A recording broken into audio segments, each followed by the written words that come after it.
All right, I think we'll kick off. Thank you so much, everybody, for joining us. I'm Natasha. I'm the CEO and co-founder of Cable, the all-in-one effectiveness testing platform. Just a couple of housekeeping items to kick us off. So all of the attendees, you are on listen-only mode. Please do submit any questions that you have for our awesome panelists using the Q&A functionality. We'll have some time at the end to pick those up and answer them for you. The webinar is being recorded. We'll be able to distribute that around at the end. The title of today's webinar. So we are here to talk about the regulators keep telling us compliance is effectiveness. Effectiveness has, of course, been a theme that regulators across the globe have talked about for years now. But with recent guidance, orders, and MRAs, it is finally front and center in the minds of compliance officers. Today, we're going to touch on what some of the themes are that are coming out in the industry, cover some of the regulatory turmoil, and of course, discuss effectiveness with regards to embedded finance. This is the second webinar in our series on effectiveness and compliance after our first webinar back in August, and we hope that you enjoy this as much as you did the first one. So I'm joined today by some really inspiring compliance builders, including some current Cable customers, some former federal regulators, and some auditors. So thank you all for joining us. We'll go around and do some quick introductions. Don, why don't we start with you? Yeah, hi, I'm Donald Todd, or go by Don. I'm the Director of Financial Crimes at Midland States Bank. Midland States Bank is headquartered in Effingham, Illinois, so kind of south central Illinois. We're about a $7.5 billion bank. I oversee our BSA, AML, and OFAC functions, as well as our fraud operations. Previous to that, I was in law enforcement for 18 years, special agent doing cyber and financial crimes, and a little bit of work on the counter intel side as well. Great. Good afternoon, everyone. My name is Janine Jakubowskis. I'm the Chief Risk Officer at BankProv. Just a little bit about BankProv for those of you who may not be familiar. We're approximately $1.8 billion in assets. We are the 10th oldest bank in the U.S. We're based out of Massachusetts. And in addition to being a commercial bank, we also offer a banking-as-a-service product. Hi, everybody. I'm Jamie Sloan. I'm the Executive Director for the Innovation Lab at MainStreet Bank, a Virginia-based community bank of about $2 billion, much younger in its provenance, a commercial bank that also has its own fintech platform to support embedded finance. Prior to that, I was a Chief Risk Officer at a fintech firm. Also previously trusted advisor on the advising on risk and compliance for institutions of all sizes, and before that, a regulator with the OCC. Hi, everyone. I'm Andreas Westgard. I'm a director at Klaros Group. We are an advisory and investment firm focused on the future of financial services. We work heavily in the banking-as-a-service space, both with partner banks, fintech partners, and other companies that are looking to offer embedded finance solutions. Prior to joining Klaros, I was at Promontory Financial Group as a consultant, and prior to that, I was at the Federal Reserve Board of Governors. Fantastic. Thank you all so much for joining us. Jamie, we're going to kick off and throw this first question to you. So I think many of us, if not all of us, were at Money 2020. And one of the key themes there was trust and uncertainty. And it felt like compliance was the new crypto or something. Last year was all about crypto. This year was all about compliance. Can you kick us off? I'd love to hear your thoughts. Why did trust and uncertainty resonate so much with the attendees this year? What are the key factors behind that? And what were your takeaways? Sure, Natasha, and thank you for having me on this webinar. I really appreciate the opportunity to participate with such an esteemed group. As it relates to trust and uncertainty, I think we've got a diminishing amount of uncertainty given the amount of enforcement activity we've seen in the banking-as-a-service space, looking at the criticisms play out in public, give us a lot more insights into what the regulators are discovering and learning from as they pursue enforcement activity. And then sort of the natural evolution of what happens is that, the regulators start to see what happens when it really goes wrong and get smarter about what they're looking for and more direct as they spread out into the array of financial institutions that might be occupying a certain space And I think it tells us that, what I would also say, we just saw a lot more at Money 2020 companies that are focused in a B2B space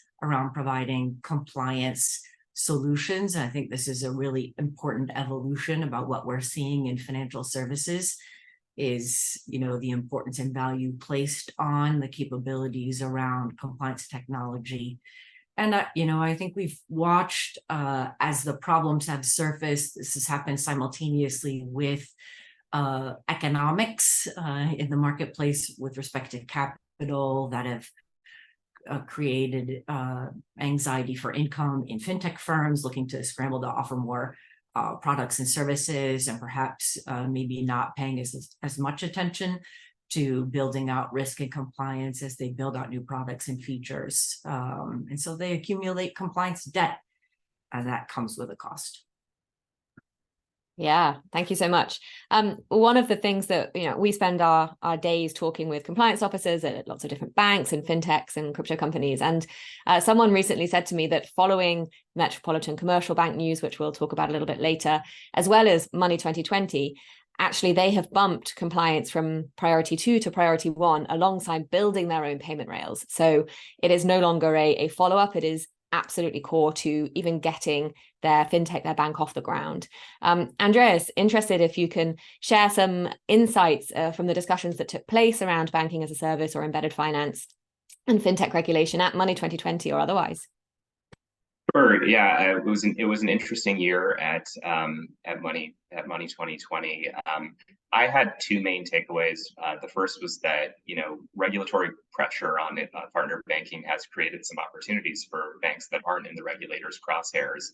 I jokingly told a coworker that they felt like the bells of the ball at Money 2020, particularly among fintechs, both existing fintechs looking to diversify their bank partner relationships, but also new fintechs looking to enter into the space. And I thought these banks were in a pretty enviable position because they could be quite picky about who they chose to partner with. The second insight that I took away from Money 2020 was there was a sense of nervousness among several of the community banks that I spoke with about their future.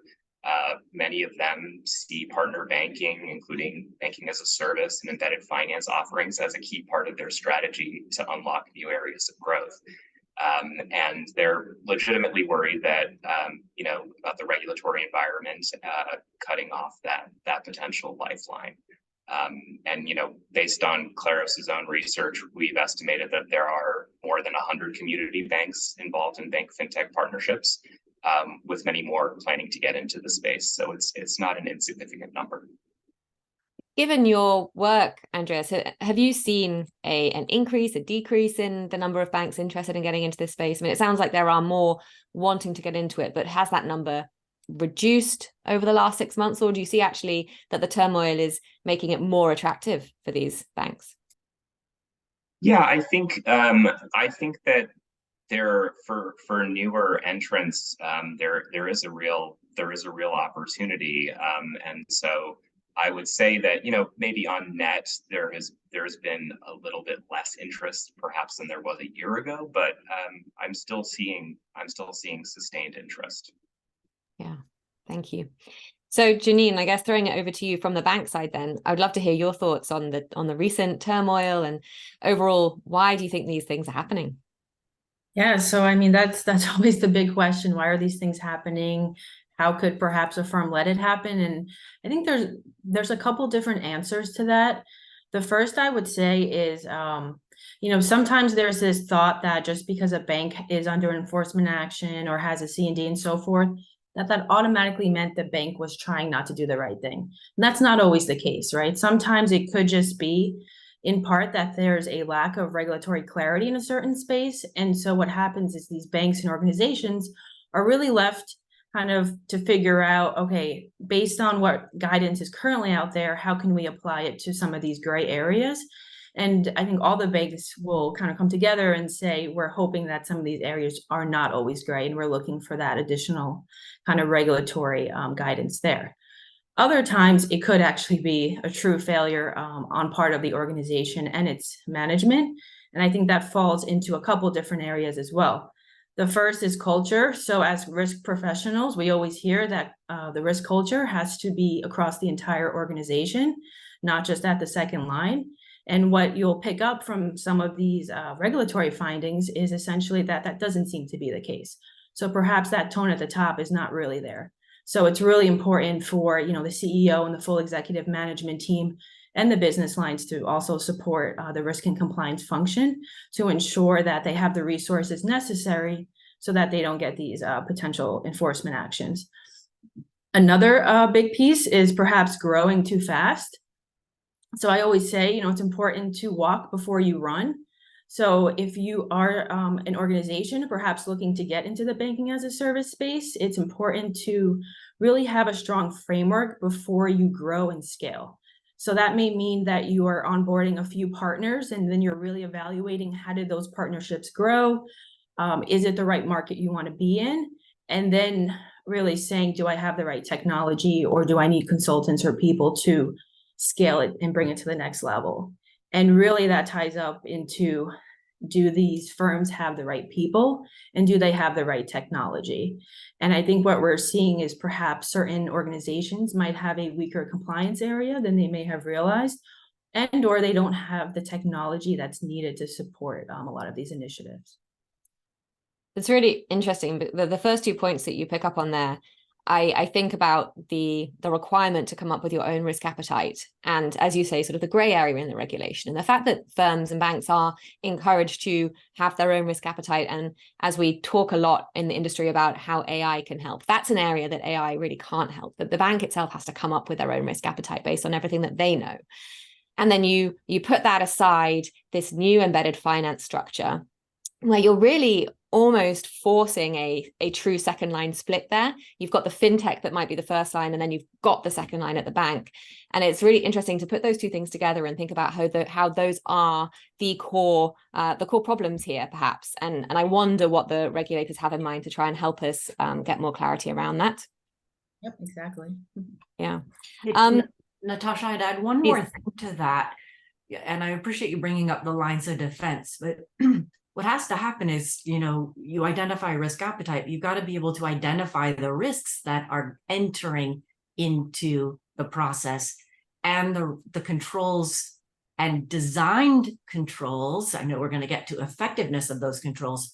But you have to identify the risk first to then create a control that mitigates that risk. These are very important steps that you can't short shrift in the overall risk management cycle. So I think very important in order to get to, where you actually know what's going on. Yeah, a very good point, Jamie. And especially if you are outsourcing essentially that first line to your fintechs and you're asking them to identify risks. And I think we all know there are many examples of fintechs who don't have experienced compliance officers in them.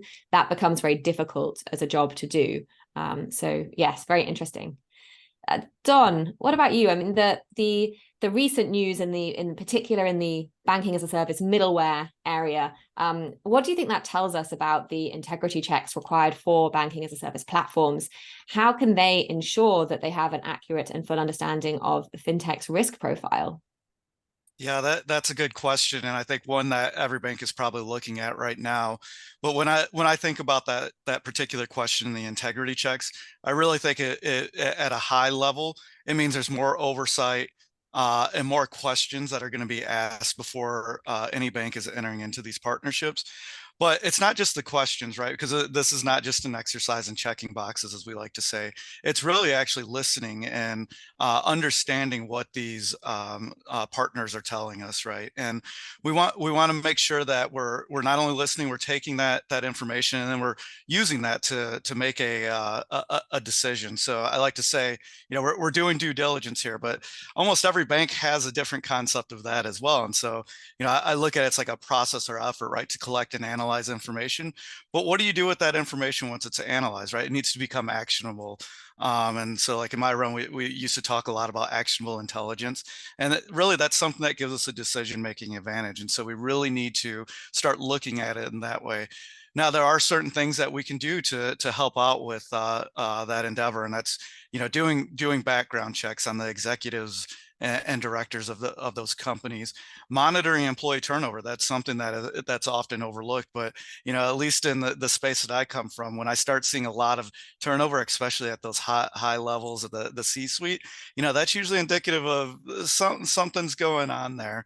And I can't stress enough to the banks out there, go on site, meet with those potential partners, because on Zoom, Teams, it's not a natural conversation, right? So you really want to make sure that you have these free flowing conversations and get a better sense of what these fintechs are saying, what they plan on doing. And then ultimately what you want to make sure is that everything is matching up from a capability standpoint to your company's goals and objectives, right? I know we're all in there to generate revenue, but there's different ways of going about that, and you want to make sure that they align appropriately with your bank's goals and objectives. And I can't stress enough either about defining the roles and responsibilities on an ongoing basis. That sometimes gets overlooked as well. So you get into these agreements and you hit the on switch, and suddenly, you don't know for sure who's doing what, who's doing the monitoring, who's doing the reporting. So those are a couple of areas that, can be very helpful as we think about those integrity checks on the platforms. And then last but not least, again, with my fraud background, one of the things that I like to think about this is from a much higher level is what's going on at that fintech, right? And applying the fraud triangle. And so the fraud triangle, the three sides are pressure, opportunity, and rationalization. And what we're seeing right now in the market with a lot of the funding, right, kind of being limited, is that there's a lot more pressure for these fintechs to try to drum up funding. And what we're seeing is that they might be maybe inflating numbers and things of that nature. I would also take a look at like code of ethics and a whistleblower policy, making sure that those items are in line at the fintech, because ultimately we're not going to have complete oversight into these platforms. And so what we need to do is make sure that the employees of that company are empowered to identify and report if they see any type of fraudulent or malfeasance at the fintech. And then Janine really kind of hit the nail on the head with the tone at the top. If I get a sense that the tone of the top isn't matching really what we have at Midland and what they're exposing in their policies and saying outright, then we really got to question if this is going to be a relationship that matches our company culture. Yeah, that's really, really interesting. One of the things you mentioned there is monitoring turnover at the partners that you work with.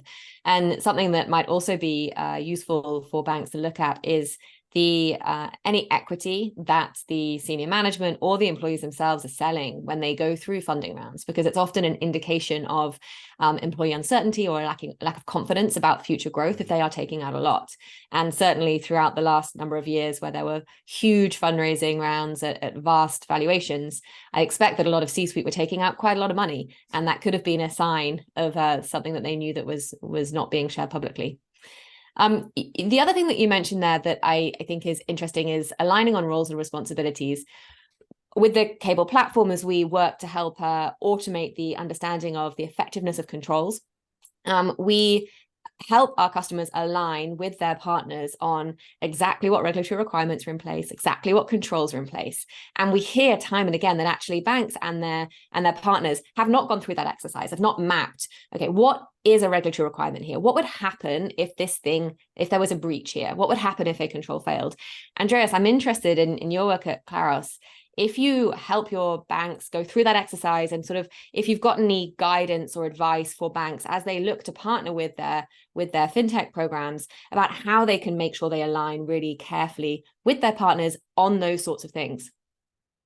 Yeah, it's a critical component, and many of the breakdowns that we've seen in these partner banking relationships, I would say one of the root causes is a lack of clear delineation in terms of roles and responsibilities and who is doing what.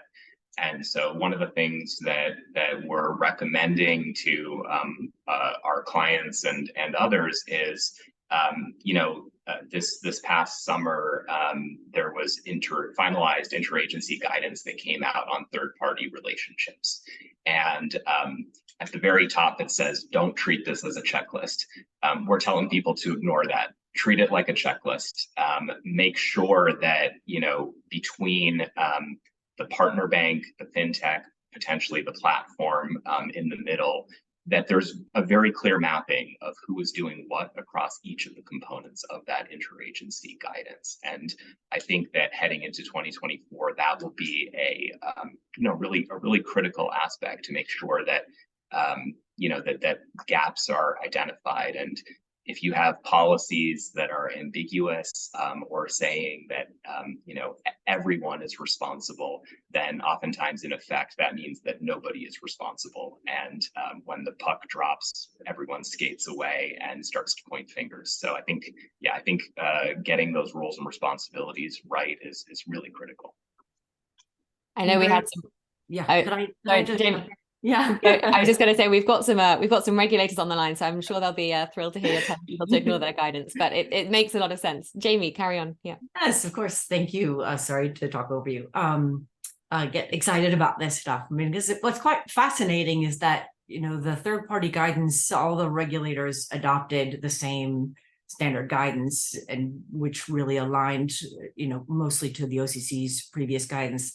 What I think is quite fascinating is that guidance had been out there for a while, added on to, that the clarity is coming to the fore around roles and responsibilities. At the end of the day, it's the bank is on the hook, right? It's the bank's responsibility. So whether their vendor or their partner, does what the bank are expecting them to do. So I agree, both Don, with what you've said and Andreas around getting clarity on roles and responsibilities. It still ultimately is the bank's duty to see to it that this third party is operating appropriately and that they're holding their fourth parties accountable as well, and that the fintech is managing third parties appropriately. I think we haven't introduced that conceptually here, but ultimately fourth party risk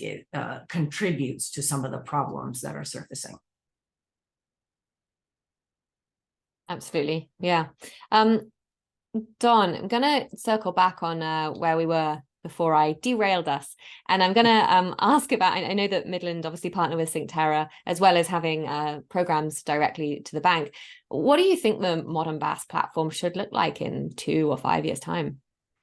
All right, so I get to pull out my crystal ball here, and I'll speak strictly from my point of view. But at least when I think about this, I see an opportunity for the platforms and then their sponsor bank, or the banks that are under those within that platform, kind of having more open information sharing, and that might be through contractually or through MOUs, but I do see it where we're kind of all in this together, right? So it's not just, hey, we're Midland and we're partnered with Synctera. It's really, hey, all of those sponsor banks under Synctera, because if one of us fails, that's gonna have huge reputational effects on all of us. Could also lead to a potential cease and desist that could impact the bank working with the middleware partner.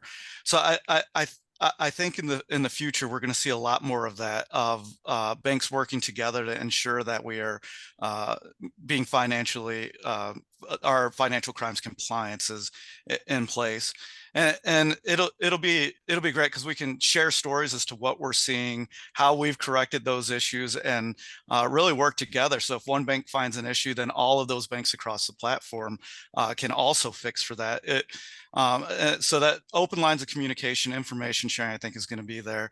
The other thing I see with these middleware platforms, and it's already happening, but I think in 2 to 5 years they'll really have it down, is that they'll have a better idea of how to match fintechs with partner banks. And what I mean by that is, we're not going to just look at the revenue or the potential, but is this a good culture fit? Are they operating in the markets that the particular bank wants to be in? And then compliance, of course, that's why we're on here. Are they going to have the appropriate financial crimes and consumer compliance in place? So I think the middleware partners are going to be essential to ensuring that the fintechs are able to do that and partnering with the appropriate banks.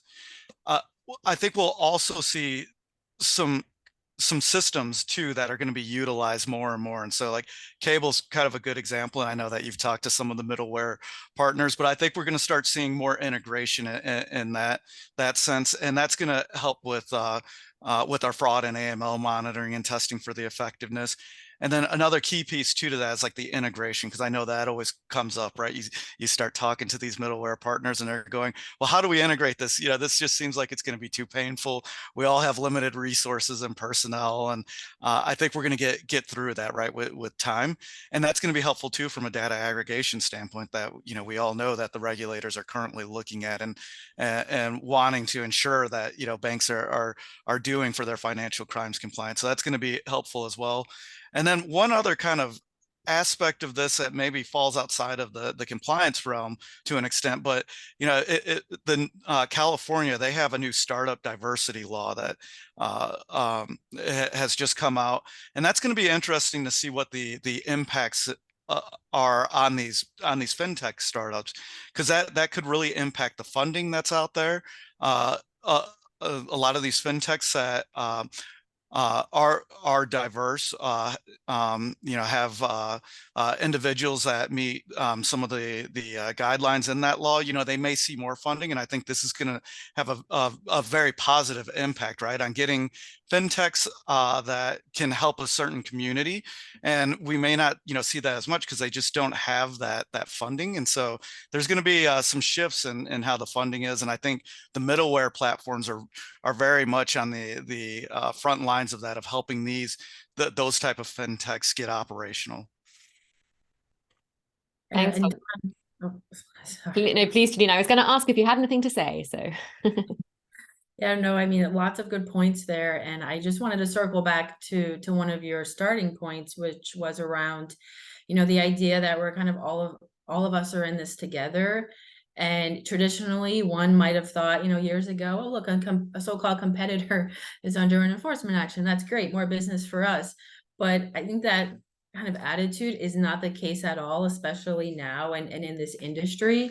I mean, ultimately, we're all at benefit if we can all so-called stay out of trouble, because we want this industry to maintain a good reputation, both from a regulatory standpoint and also from a congressional standpoint, and then also even the general public. So the more that banks and other types of firms are in the news, for some of these negative things, it hurts all of us. So I think that is a really important message to drive.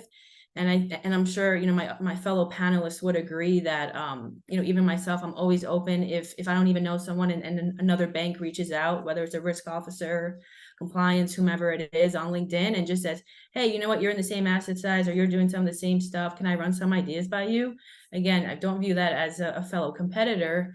I view it as, yeah, I'm happy to work together. So. And that's probably even a more strong feeling now, where the consumer facing apps or the way that consumers get their banking is now less and less maybe through the banks directly and more through fintechs. And so as a group of peers, banks have to really stick together. Yeah, that's a good point. And on that, Janine, it has been a busy period of time for enforcements recently. How, within your risk function, within a compliance function at a bank, how are compliance and risk teams looking at these enforcement actions and thinking about what that means for them and what they should be doing in preparation for their next exam? Have you got any thoughts or advice there? Sure, yeah. So my team, depending on the risk area, we actually do like to pull the enforcement action that's applicable to each area. And then I usually ask the team to do what I'll call a mini gap analysis and compare our current program against perhaps some of the findings from that enforcement action, just to make sure that we're all kind of squared away there. I think that partnering with the right technology firms, or even cable, I'll use you guys as a great example. You don't only get a solution, you also get a network. And so because within the cable ecosphere, there are, other banks that are doing what we're doing when we do see the enforcement actions, it's really great to try to coordinate some group calls to talk through, like, hey, did you see what's going on at so-and-so bank? What do you guys think? How are you handling it? And then lastly, I think there's really a push towards, and this has always been the case, you've always heard for risk not to be siloed, but it's more important than ever. The BSA officer, for example, should be interfacing regularly with our third-party risk manager and our information security officer. And, you know, at BankProv, we really take that seriously, because a lot of these enforcement actions, when we do talk about something like third party encompasses multiple risk stripes. So it's making sure that, you know, the BSA team has a voice and has their view kind of sent upwards toward that third-party risk manager, who is ultimately responsible for the entire banking as a service governance framework. So there's a ton of just cross collaboration between the risk stripes as well. Thank you, Janine. That's awesome. In the news just yesterday, the former FDIC chair, Elena McWilliams, said that she does not think that the current set of regulators really want banking as a service and third-party partnerships to blossom, which is an interesting take. We're hearing that the public MRAs may just be the tip of the iceberg, and there's potentially more activity that's playing out or about to become public. Andreas, what are you hearing, of course, on an anonymous basis? What do you think this says about the current environment? Really keen for your reflections on those remarks as well from the former chair. Yeah, I think just to start with the broader environment, you know, we know that from firsthand experience that there are more shoes to drop from an enforcement action perspective. I think that, you know, the tip of the iceberg thus far has mainly been AML and sanctions related enforcement actions. And we're expecting that the regulators are already and will continue to scrutinize other consumer compliance areas like Reg E disputes, disclosures, as well as operational and business resiliency risks associated with these banking as a service arrangements. You know, in addition to being an avid reader of enforcement actions, like the cool person that I am, and also I also read a lot of regulatory speeches. And there was an interesting speech by acting OCC Comptroller Michael Hsu last fall, where he talked about the resiliency associated with these bank fintech partnerships. And, you know, he posed the question, who's responsible for what when things break? And I think that that will be an area, you know, of increasing regulatory scrutiny moving forward. I would also say that, you know, one other thing that is important to think about in the current regulatory context is that regulators are increasingly telling their larger partner banks that their complexity and their heightened operational risk means that their risk management programs are going to need to meet the standards of banks that are much larger. You know, many of the banks in the BaaS space are under 10 billion in assets, and the regulators are indicating that you know, some of the risk management related practices need to be, you know, closer to that of a 10 to $50 billion bank. So, you know, our advice to partner banks so far has been, don't rest on your laurels. I think people that get, you know, caught by surprise in this space are the ones that assume that their upcoming exams are going to be like the last one. And what we've been telling people is that, you know, what was good enough during the last exam may not be good enough now. Specific to Elena McWilliams' comments, you know, I think there are things that the regulators are saying that have a chilling effect. But I would also look to some, you know, some speeches by some of the regulators where they're increasingly acknowledging the importance of fintech and fintech as a force for good within the context of bank partnerships. So I think I don't think that the regulators are, you know, I don't think that they're rooting for bank fintech partnerships to fail or trying to set them up for failure. I think they're just increasingly scrutinizing the risks and wrapping their head around the fact that, you know, these types of relationships pose novel risks that weren't previously, you know, supervised maybe as closely as they could have been in the past. Thank you, Andreas. Jamie, do you have anything to add? I know you were interested in that news that came out yesterday as well. Yeah, I mean, I would agree with Andreas. I don't think it's necessarily a signal to say, stop doing this. I think it is a signal that says, know what you're getting into, and you've got to be very measured and deliberate about thinking through the risks that you'll be taking on through involving yourself with fintech partnerships. You need to know who you're getting into business with. Don described due diligence perfectly. You know, banks are great at diligencing on a credit transaction.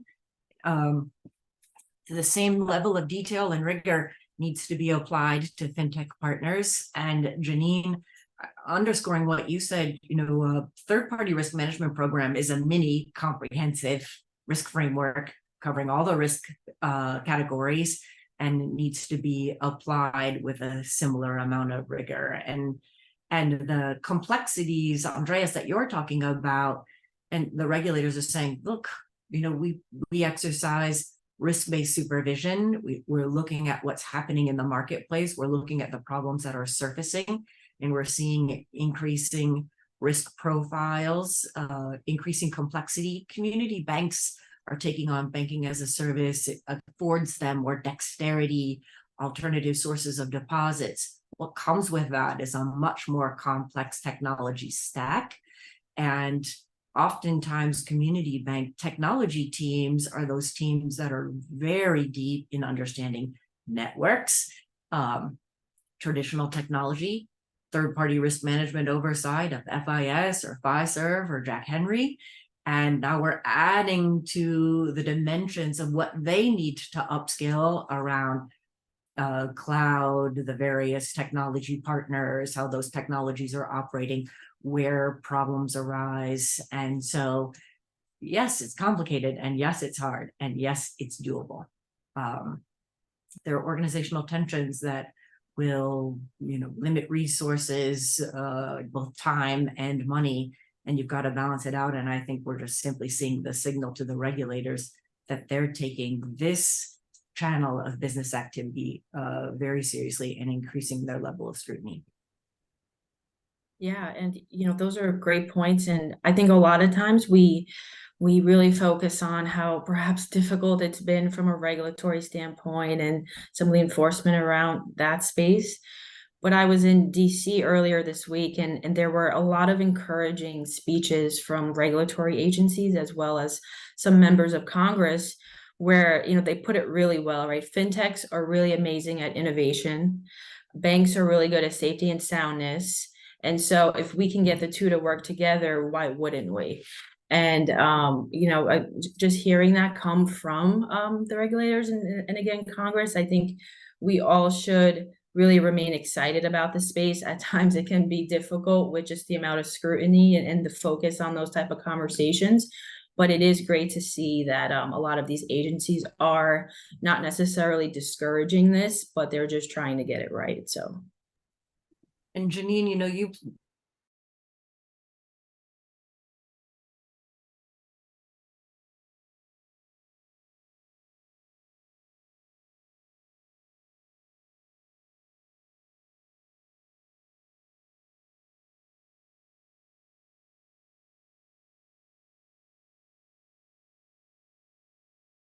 so it's a little bit more challenging on the fintech side, certainly not impossible. And what I would say is, Don, I think you were talking about, you know, banks working with fintechs. There's a two-way street here. The innovative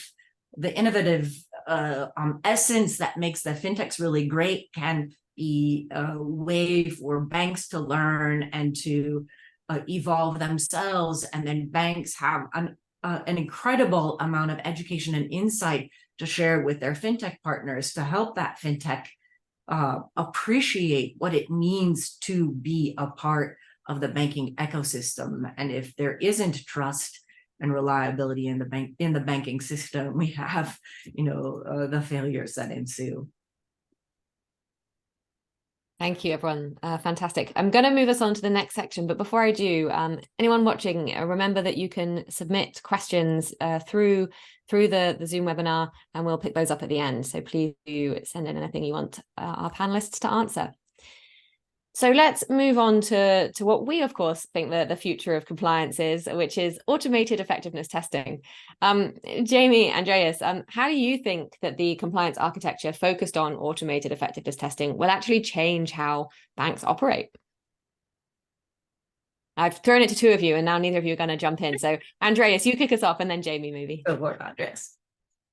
Yeah, I mean, I think it has, it holds I'm obviously biased, but I think it holds a ton of promise. I think it's going to be really critical for banking partners to have full visibility into their fintech's data, have common standards for how that data is organized, common data dictionaries. And I think at the end of the day, that will allow banks to move toward more output-based, data-driven risk management and compliance programs that try to drive toward 100% automated testing of key outcomes. And I think that will alleviate many of the pain points that partner banks currently face. In addition to what Andreas has spelled out, right, and Natasha, you could probably educate us on what's important around effectiveness testing in terms of data and consistency. I would say there's also this, in thinking about risk and control, automation of controls is also something important that needs to be thought through. And I think oftentimes when products get started and kicked off, they might be done, might be executed with perhaps a little bit more manual control than your end state, you intend your end state to be, so that creating control libraries, creating controls in a consistent way as well, that can be consumed by AI, for example, that sort of thinking ahead will be important to the overall construct. Yeah, it's a really interesting point. I remember when I was first at Monzo, of course, the first iteration of a lot of your controls are manual, and they have to be that way. If you try to put in automated transaction monitoring, for example, when you have 0 customers and you're about to onboard your first 100, then you will automatically block everybody or freeze transactions or flag everybody, and you'll be under that alert, the pile of alerts that you can never get out of from the very get-go. So yes, the initial controls are so often manual, but it's how you then make that step into automated controls. It's the conversations about build versus buy. And I always come back to having technical expertise, engineers in a compliance function is such a superpower, because you cannot build any fraud or AML system, be it onboarding or transaction monitoring or ongoing screening, once and then walk away. It is always being iterated on, always needs improvements and updates. And so having that technical expertise in the team itself is really important. Janine, what do you think the steps that banks can actually take are to integrate new technologies into their compliance stack? How, as one of the oldest banks in the US, do you think about incorporating new technology into your systems? Sure. So, I'll start by saying it's not the easiest environment to bring on technology right at a bank. We know what's going on in terms of just banks being really mindful of expenses across the board. And so it's really important to be able to communicate why technology is so important from a spending perspective. At BankProv, we have in our kind of marketing material, right? Technology first bank, but we really do live and breathe it. Technology first doesn't just mean the solutions that we offer to our customers. It also means internally that we have that mindset when we're really working on our internal infrastructure. And so when you're really looking to bring some of these technological solutions to the bank, it's important to tie that back to kind of the overall culture when you are trying to sell this to perhaps your CFO or others at the institution. And then lastly, I actually had a board committee meeting this morning, and I made a joke about how myself and the COO and several others were at Money 2020 rolling up together. And again, there was a time where, the risk officer and business development weren't necessarily in a business meeting together. But when you think about kind of the evolution of what we're trying to do, whether it's, Cable was there, so whether it's talking to you guys at Money 2020 or talking to a potential partner, that we all need to be on the same page strategically. So compliance and risk shouldn't just be in the back office somewhere. They need to be at the forefront of those conversations on how compliance technology is going to drive the strategic direction of the institution as well. Yeah, so that's exactly how I think it should be. Jamie agrees. Don, and I guess I'm assuming you also agree, and I'm interested in how you think that automating effectiveness testing and automating a lot of the structure around compliance can actually drive business excellence from within, not just in the compliance function, but actually across the board. Yeah, I agree with everything that Janine stated. It all rings true. To the question that you just asked, I look at this as it really creates some operational efficiencies. So Midland, we've, for all intents and purposes, have been operating in the BaaS space for over 10 years now. And in the last couple of years, we've onboarded a few more fintechs, and a lot of what we've done early on, and we're trying to transition away from, is spreadsheets, and we know how that works. When you use spreadsheets, there's the potential for human error. You miss things. The spreadsheets don't come in, but you don't realize it. Things like that. So when we start talking about automated effectiveness and the tools that are out there, this really will drive up the operational efficiencies. And then one other aspect of this too that I see is it makes for a seamless transition, because as we grow our BaaS program, we have to onboard new folks, and unfortunately sometimes maybe folks transition out of the bank, and so it makes for a seamless transition when you have automation in place. They can really kind of sit down, look at the system, and get a really good understanding of what needs to be accomplished. And as we talk about this, I really do believe that this is going to be kind of the regulatory expectation moving forward. I know the regulators are looking and talking about data aggregation. The folks that are tied into the regulators I spoke to, that they don't really want banks having a bunch of spreadsheets and maybe some systems that are doing some of the ongoing fraud and AML monitoring. They really want something that's taking all of that data and giving the complete picture. So I think that's going to be where again we create some efficiencies, and we also meet the regulatory expectations. And it really, when we talk about automation too, it's going to give the banks a much better insight into the fintech partners compliance program. And I think that's a huge benefit, instead of trying to pull different data points in and do it in a completely manual space, because it's just not an effective way of doing it. There's all kinds of errors that can happen that way, and it's very time consuming, and I don't think anyone on this call has an abundance of time that they can dedicate it to such a manual process. Yeah, thank you, Don. I've got a question here. So considering some of the recent enforcement actions and everything that's been going on in the industry, Jamie, perhaps you could come up with a couple, maybe 2 or 3 key risk indicators that banks or fintechs could monitor more closely to make sure that their third-party relationships are strong and that they've got a good understanding of those risks. Throwing that in there. Do you need some time? Oh, let's see. We can think through this, and I'm sure my friends on this call probably have some ideas off the top of their head.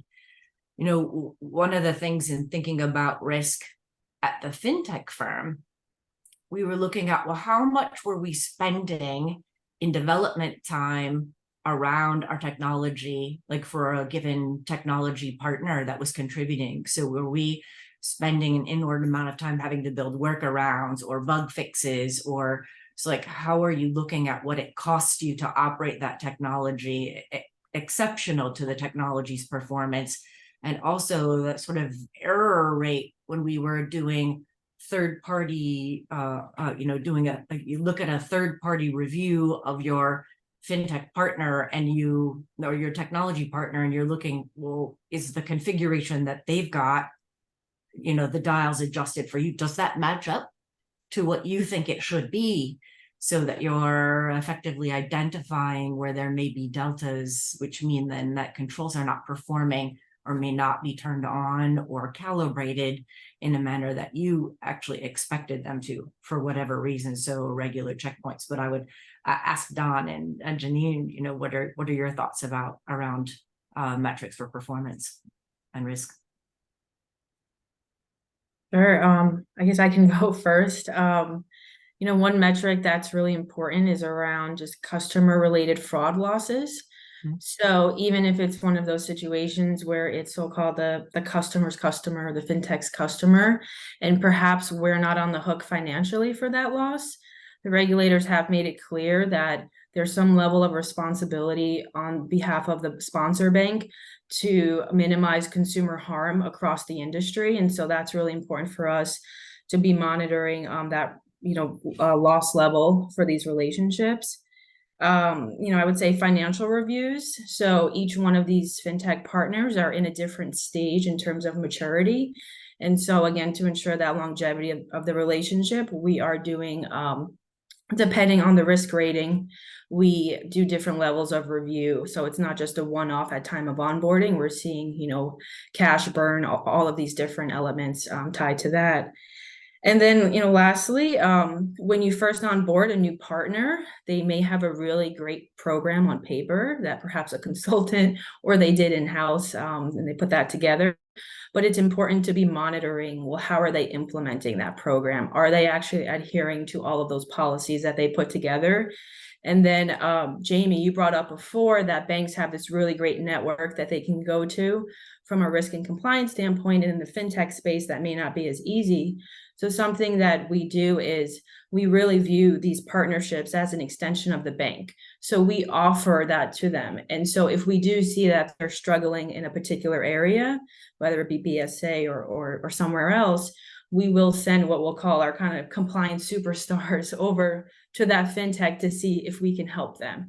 And sometimes it turns out that, yeah, they just did need a little bit of guidance, and our BSA officer and others work very closely with them. But then if you get to the point where you're devoting all those resources and you're still not seeing a change, then we know that maybe it's more of the culture issue. And then that's when you have to reevaluate the partnership. Just I'll be very quick because I know we're running up on time here, but I agree with everything Janine said. Just one thing to keep in mind, right? It's a combination of quantitative and qualitative analysis. So I know the policies were thrown in there, right? So you want to look at that from more of a qualitative standpoint, and then the quantitative, those fraud numbers, SAR numbers, all of that should be analyzed on a periodic basis. And I would also add customer complaints to the mix, particularly associated with those fintech products and services. I think those are very revealing from a risk indicator perspective. And I'd add one more thing, looking at your fintech partners roadmap and a forward-looking aspect of their roadmap and how they're balancing risk, compliance, product and feature build. Those were all some really, really great ideas. The one that really jumps out to me as being interesting in many different ways for a bank to understand is the fraud losses of the fintech. And I think that's because it could tell you a whole range of things about those partners that you're working with. It tells you their understanding of what it is they're doing. It tells you their appetite to actually treat customers fairly. It tells you about the leadership's view on fraud and what that does to the wider industry, but it also teaches you about their ability to actually build effective technology. So I think that's really interesting, especially because it's maybe not something that the partners will think that you are wanting to look into in much detail. So I think that's really, really interesting for a variety of different reasons. Yeah. We are coming to the end. So I'm going to see if there are any other questions here. Let me think who should answer this. The question, so could you elaborate on, what are the most significant challenges significant compliance challenges that you anticipate for new entrants into the banking as a service space over the next year or so? So new fintechs entering this space, what is their biggest challenge? Does anyone want to pick that question up? I'll answer part of this. So I think for a lot of these fintechs, fintech specific, it's going to be their funding, right? And that may be prohibitive for them to get the appropriate compliance staff in place. And if they don't have the appropriate compliance staff in place, sometimes then when they're building their product, they're not taking kind of that risk compliance concepts that are needed for a bank, right, to partner with a bank. And so banks are getting very good at that now, catching that and going, hold on a second, this just seems, what doesn't fit our risk appetite at all. So that's been one of the areas that I've seen with some of the newer entrants, the newer fintechs that are out there. Yeah, and I would also add to Don's point that, on the fintech side, they can expect to see higher barriers to entry. There's going to be more stringent due diligence, onboarding processes, and contractual provisions. And for new entrants on the partner banks side, there will also be a higher bar when standing up a VAS program. And it's going to require careful preparation across the whole third-party risk management lifecycle, everything from initial third-party due diligence to risk assessment, approval, onboarding, review and monitoring, and termination. Yeah, and I think finding the right people is probably really a challenge as well. All those articles about the fintech versus the banking industry versus the consulting industry kind of competing for the same talent. So I think that's also potentially a difficulty that we see is those fintechs trying to get the right people in these seats in the compliance space. That's a great point, Janine, because the fintechs are also operating with, they want one person in the compliance to manage Reg Z, Reg B, BSA, the whole alphabet soup of regs. And that's a big, tall order to fill. And the two are very connected, of course, because for those people, they are unicorns and you have to pay more for them. But if you're struggling to raise more money, then it's difficult to get them. And so you may hire a sort of mid-level compliance manager instead, and then you don't have the expertise you need. So yeah. We only have 2 minutes left. Let's do 30 seconds from each of you on what you think that the biggest takeaways are from all of the news over the last 6 months or so. And as we move towards this place of automating effectiveness testing, what are your key takeaways? We're going to go Don, Andreas, Janine, and Jamie. Okay, so you can have 10 seconds to think about it. Thank you, everybody who joined this webinar. It was really great to have you come and listen to what we think the regulators really care about today, which is effectiveness. Thank you so much to all of our panelists. So Don, let's kick off with you. 30 seconds on what you think the key trends are. All right, the key trends. So I want to be on a positive note here, because oftentimes when banks or fintechs hear this, they're going, oh my gosh, I don't know if we can ever do this with all the compliance and regulations that are out there. There's ways of doing that. The banks are out there willing to help you along in that process. But the key point is that we're leveraging technology to do that. I think almost all banks are leveraging technology in one form or another to make these partnerships successful. So just keep that in mind. While you might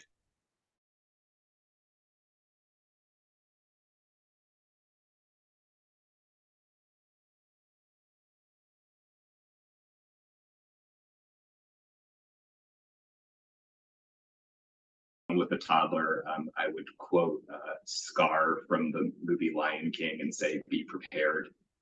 As a bank, you should be prepared to make sure that you assess your fintech partner program's risk against the regulatory guidance.